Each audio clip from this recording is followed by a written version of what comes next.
আমার আর তোমার জীবনের সবচেয়ে বড় সমস্যা হচ্ছে টাকা।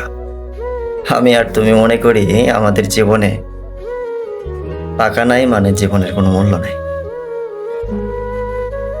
আমি আর তুমি রাতের পর রাত জেগে ঘন্টার পর ঘন্টা সন্ধ্যা থেকে রাত 2টা 3টা পর্যন্ত ফোন স্ক্রল করি সোশ্যাল মিডিয়াতে। আর দিনের বেলায় ঘুম থেকে দেরি করে উঠে ভাবি আমার দ্বারা আর কিছু হবে না, হচ্ছে না। আর এর মূল কারণটা হচ্ছে আমার কাছে টাকা নেই। আমার পরিবারের টাকা নাই, আমার পরিবারের সাপোর্ট নাই। আর যার জন্য আমার কিচ্ছু হবে না ভাই। আমরা এটা বলে দোষারোপ করি, কিন্তু আমাদের আসল সমস্যা কিন্তু টাকা নয়। আসল সমস্যা আমাদের ফোকাস।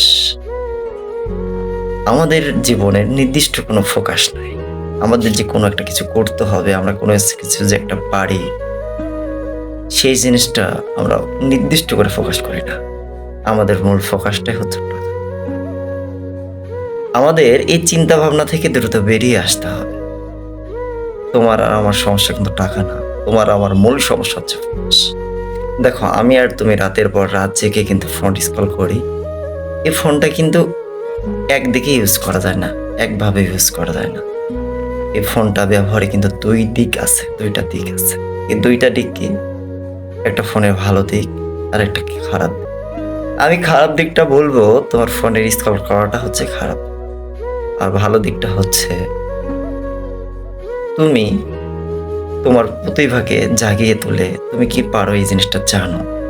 জানার পর ফোনটাকে সেই কাজটার জন্য রিসার্চ করো, সে কাজের জন্য রিসার্চ করো, খুঁজে বের করো সেখানে আর কি ডেভেলপ করা যায়। এখন তুমি তোমার জীবনটাকে একটা ফোকাসে নিয়ে আসো, তাহলে দেখবে জীবনটা সুন্দর হবে। আমাদের সমস্যা কিন্তু টাকা নয়, আমাদের সমস্যাটা কিন্তু ফোকাস। এখন তোমাকেই বেছে নিতে হবে, তুমি আমাদের সমস্যাটাকে টাকায় দাঁড় করিয়ে রাখবে নাকি ফোকাসটাকে দাঁড় করাবে, সেটা তোমার ব্যাপার। আর ফোনটাই তুমি ভালো কাজে ব্যবহার করবে নাকি খারাপ কাজে ব্যবহার করবে, সেটাও তোমার ব্যাপার। তোমার জন্য শুভকামনা রইল। আল্লাহ হাফেজ।